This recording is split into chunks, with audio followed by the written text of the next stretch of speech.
Hello there everyone, J. Jackson here, and I'm going to be starting a new series with the Stanley Parable, which Markiplier has played, probably a couple others have played. I watched Markiplier play it, I heard about the game before seeing him play it. This is my first chance to get to play it, so I'm going to play it. See how much fun it really is. There's also a portal gun mod that I saw, so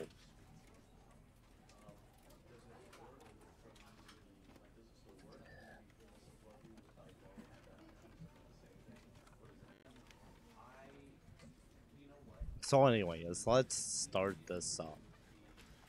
Begin the game. And in case anyone is wondering which,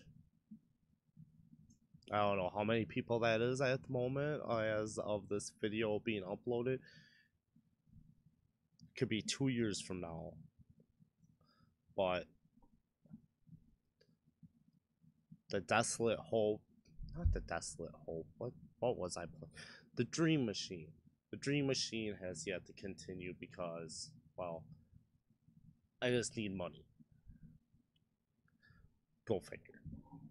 Kind of broke. If you haven't read my About Me, This is the story of a man named Stanley. Alright, this is a story about Stanley, but my About Me, Stanley this worked is all for a on company budget. in a big building where he was employee number 427. Employee number 427's job was simple. He sat at his desk in room 427 and he pushed buttons on a keyboard.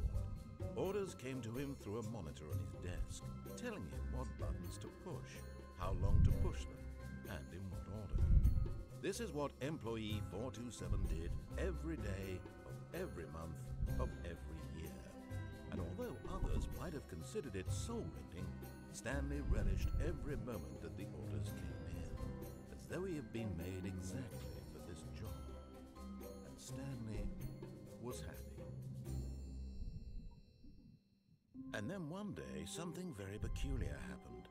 Something that would forever change Stanley. Something he would never quite forget. He had been at his desk for nearly an hour when he realized that not one single order had arrived on the monitor for him to follow. No one had showed up to give him instructions, call a meeting, or even say hi. Never in all his years at the company had this happened. This complete isolation. Something was very clearly wrong. Shocked, frozen solid, Stanley found himself unable to move for the longest time. But as he came to his wits and regained his senses, he got up from his desk and stepped out of his office.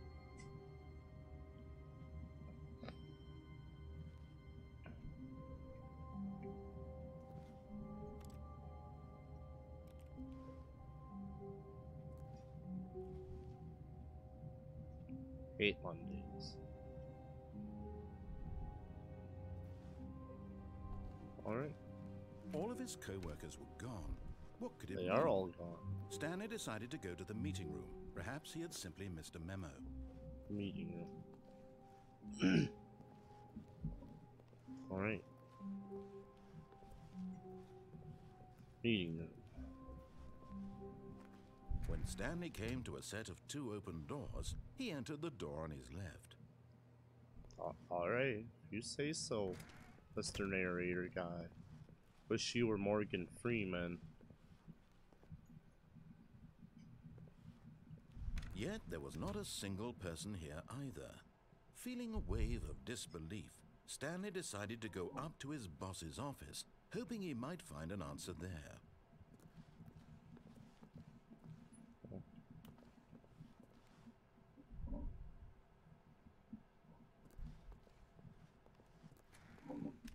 Oh. Stanley also picked at his fingernail for a second. Coming to a staircase, Stanley walked upstairs to his boss's office. Oh.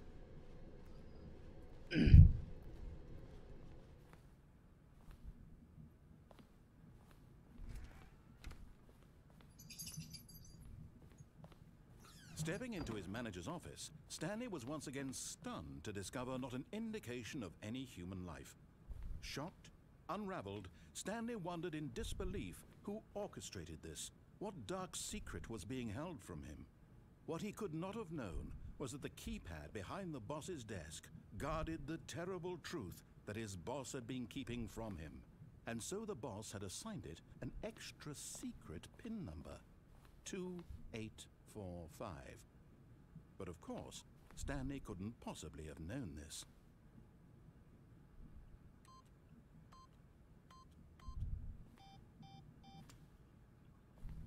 What? What? Stanley just sat around twiddling his thumbs. Trying to input anything on the device was useless, since he could never possibly know that the combination was 2845. Oh. Incredibly, by simply pushing random buttons on the keypad, Stanley happened to input the correct code by sheer luck. Amazing. He stepped into the newly opened passageway. Oh, whoa. What is this?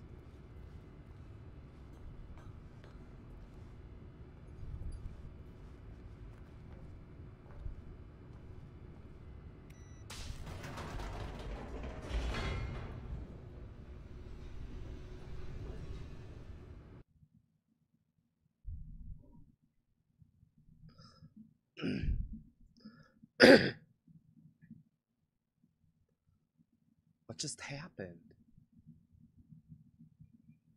Descending deeper into the building, Stanley realized he felt a bit peculiar. It was a stirring of emotion in his chest, as though he felt more free to think for himself, to question the nature of his job. Why did he feel this now, when for years it had never occurred to him? This question would not go unanswered for long.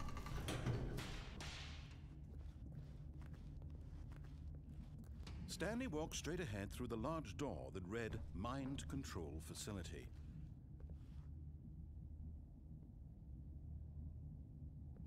Huh?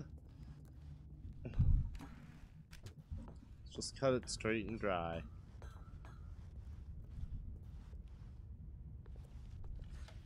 The lights rose on an enormous room packed with television screens. What horrible secret did this place hold? Stanley thought to himself. Did he have the strength to find out? Yeah.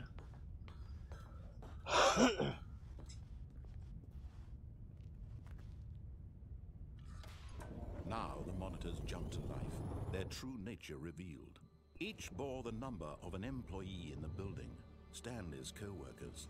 The lives of so many individuals reduced to images on a screen, and Stanley, one of them, eternally monitored in this place where freedom meant nothing. Crazy. This mind control facility, it was too horrible to believe. It couldn't be true. Had Stanley really been under someone's control all this time? Was this the only reason he was happy with his boring job? That his emotions had been manipulated to accept it blindly? No, he refused to believe it. He couldn't accept it. His own life in someone else's control? Never! It was unthinkable, wasn't it? Was it even possible? Had he truly spent his entire life utterly blind to the world? But here was the proof, the heart of the operation. Controls labeled with emotions, happy or sad or content, walking, eating, working, all of it monitored and commanded from this very place. And as the cold reality of his past began to sink in, Stanley decided that this machinery would never again exert its terrible power over another human life. For he would dismantle the controls once and for all. What? What? Really?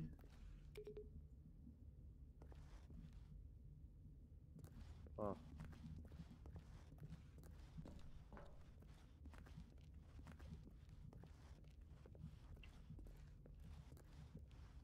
Oh, there's a door. 1, 2.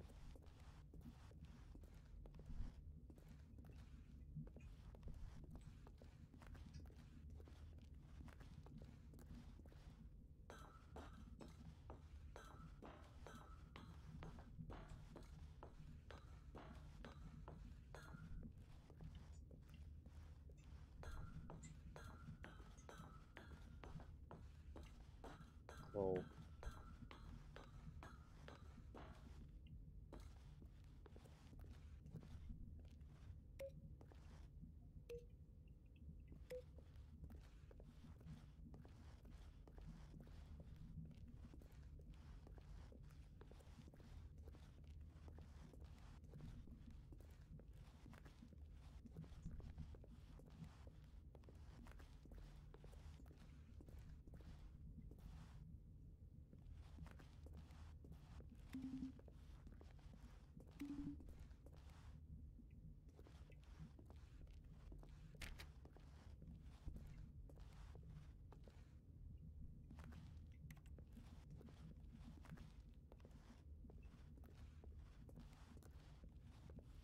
Where's 3?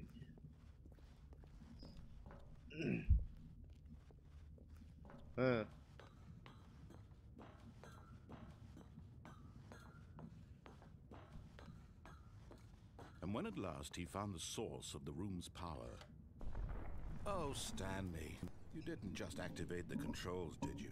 After they kept you enslaved all these years, you go and you try to take control of the machine for yourself. Is that what you wanted? Control? Oh, Stanley, I applaud your effort, I really do. But you need to understand, there's only so much that machine can do. You were supposed to let it go, turn the controls off, and leave.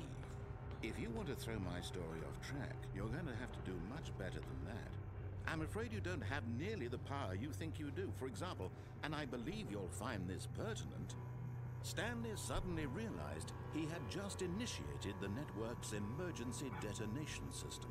In the event that this machine is activated without proper DNA identification, nuclear detonators are set to explode, eliminating the entire complex. How long until detonation then? Let's say, 2 minutes. Ah, now this is making things a little more fun, isn't it, Stanley? It's your time to shine. You are the star. It's your story now. Shape it to your heart's desires. Oh, this is much better than what I had in mind. What a shame we have so little time left to enjoy it. Mere moments until the bomb goes off. But what precious moments each one of them is. More time to talk about you, about me, where we're going, what all this means. I barely know where to start. What's that? You'd like to know where your co-workers are? A moment of solace before you're obliterated? All right, I'm in a good mood. You're gonna die anyway. I'll tell you exactly what happened to them. I erased them. I turned off the machine. I set you free. Of course, that was merely in this instance of the story. Sometimes when I tell it, I simply let you sit there in your office forever, pushing buttons endlessly and then dying alone. Other times, I let the office sink into the ground, swallowing everyone inside, or I let it burn to a crisp. I have to say this, though, this version of events has been rather amusing. Watching you try to make sense of everything and take back the control wrested away from you, it's quite rich. I almost hate to see it go. But I'm sure whatever I come up with on the next go-around will be even better. My goodness, only 34 seconds left. But I'm enjoying this so much. You know what? To hell with it. I'm going to put some extra time on the clock, why not? These are precious additional seconds, Stanley. Time doesn't grow on trees. Oh dear me, what's the matter, Stanley? Is it that you have no idea where you're going or what you're supposed to be doing right now? Or did you just assume when you saw that timer that something in this room was capable of turning it off? I mean, look at you. Running from button to button, screen to screen, clicking on every little thing in this room. These numbered buttons, no, these colored ones. Or maybe this big red button, or this door. Everything, anything, something here will save me. Why would you think that, Stanley? That this video game can be beaten? Won? Solved? Do you have any idea what your purpose in this place is? Stanley, you're in for quite a disappointment. But here's a spoiler for you. That timer isn't a catalyst to keep the action moving along. It's just seconds ticking away to your death. You're only still playing instead of watching a cutscene because I want to watch you for every moment that you're powerless. To see you made humble. This is not a challenge. It's a tragedy. You wanted to control this world, that's fine. But I'm going to destroy it first, so you can't. Take a look at the clock, Stanley. That's 30 seconds you have left to struggle. 30 seconds until a big boom and then nothing. No ending here, just you being blown to pieces. Will you cling desperately to your frail life, or will you let it go peacefully? Another choice. Make it count, or don't. It's all the same to me, all a part of the joke. And believe me, I will be laughing at every second of your inevitable life from the moment we fade in until the moment I say, happily ever after. As he got blown up.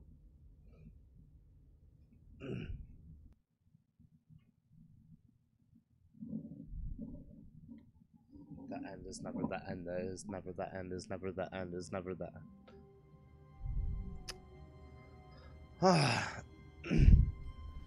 Oh, weird.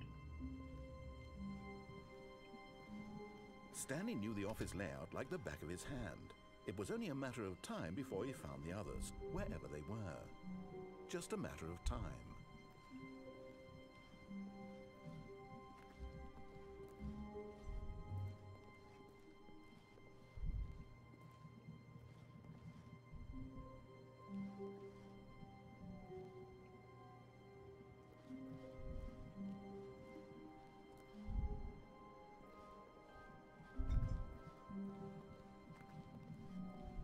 When Stanley came to a set of 2 open doors, he entered the door on his left. No. This was not the correct way to the meeting room, and Stanley knew it perfectly well. Perhaps he wanted to stop by the employee lounge first, just to admire it. Yeah. Ah, yes, truly a room worth admiring. It had really been worth the detour after all, just to spend a few moments here in this immaculate, beautifully constructed room. Stanley simply stood here, drinking it all in. Oh, I'm picking at his fingernails. That's what I like to do. Yes, really. But eager to get back to business, Stanley took the first open door on his left. No, I didn't. Stanley was so bad at following directions, it's incredible he wasn't fired years ago. So I want to do something a little more fun. Look, Stanley, I think perhaps we've gotten off on the wrong foot here. I'm not Where sure. am I? Really, I'm not. I realize that investing in your trust in someone else can be difficult, but the fact is that the story has been about nothing but you all I don't this like time. heights. There's someone you've been neglecting, Stanley. Even in video games, Someone it's you've hard. forgotten about. Please, stop trying to make every decision by yourself. I'm Dude, not asking for me. I am an adult. I'm asking for her. This is it, Stanley. Your chance to redeem yourself. To put your work aside. To let her back into your life. She's been waiting. It's closing all the doors on me. That's her, Stanley. You need to be the one to do this. To reach out to her. If you can truly place your faith in another, then pick up the phone. Wait.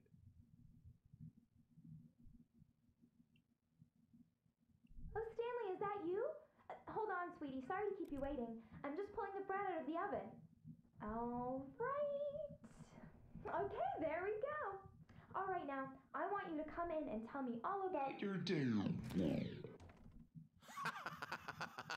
Gotcha. Oh, come on. Did you actually think you had a loving wife who'd want to commit their life to you? I'm trying to make a point here, Stanley. and trying to get you to see something. Come This inside. narrator's an ass. Let me show you what's really going on here. This is a very sad story about the death of a man named Stanley. Stanley is quite a boring fellow. He has a job that demands nothing of him, and every button that he pushes is a reminder of the inconsequential nature of his existence. Look at him there, pushing buttons, doing exactly what he's told to do. Now he's pushing a button. Now he's eating lunch. Now he's going home. Now he's coming back to work. One might even feel sorry for him, except that he's chosen this life.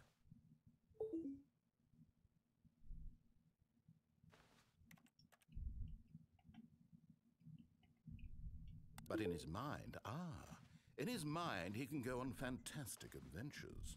From behind his desk, Stanley dreamed of wild expeditions into the unknown, fantastic discoveries of new lands. It was wonderful, and each day that he returned to work was a reminder that none of it would ever happen to him.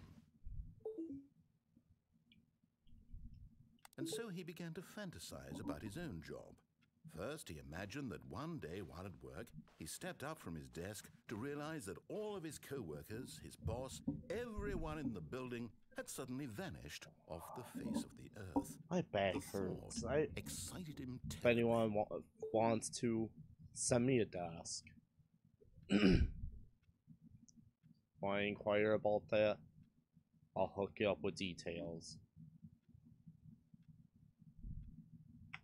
So he went further. He imagined that he came to two open doors and that he could go through either. At last, choice. It barely even mattered what lay behind the door. The mere thought that his decisions would mean something was almost too wonderful to behold.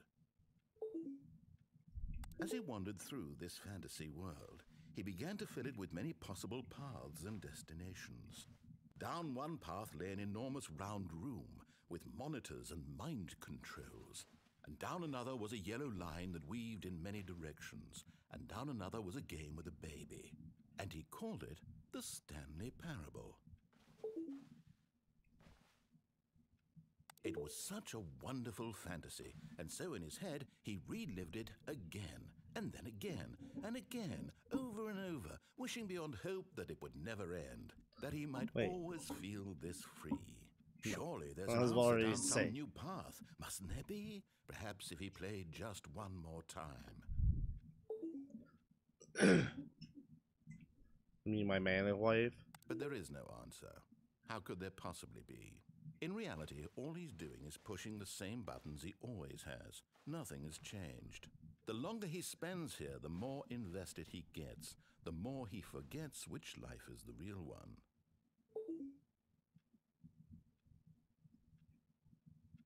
And I'm trying to tell him this, that in this world he can never be anything but an observer, that as long as he remains here, he's slowly killing himself.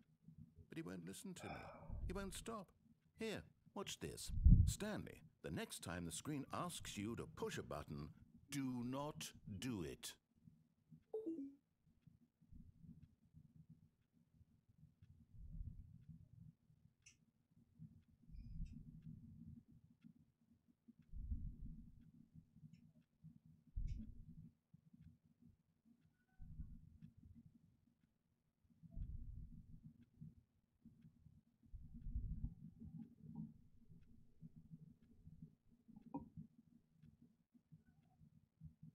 Oh, alright, so actually press it. You see? Can he just not hear me? How can I tell him in a way that he'll understand that every second he remains here, he's electing to kill himself? How can I get him to see what I see? How can I make him look at himself?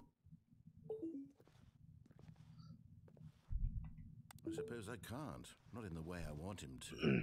But I don't make the rules. I simply play to my intended purpose, the same as Stanley. We're not so different, I suppose. I'll try once more to convey all this to him. I'm compelled to. I must. Perhaps, well, maybe this time he'll see. Maybe this time. And I tried again, and Stanley pushed a button. And I tried again, and Stanley pushed a button. And I...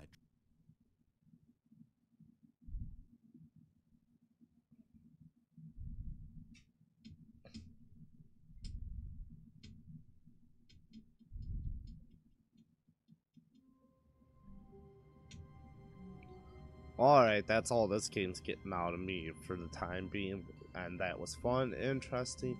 There are clearly more paths that I will be able to take, and through and spin and crouch, and... Alright, so all you, go hit the like button, subscribe, watch, share, support. To all you, see y'all in the next video.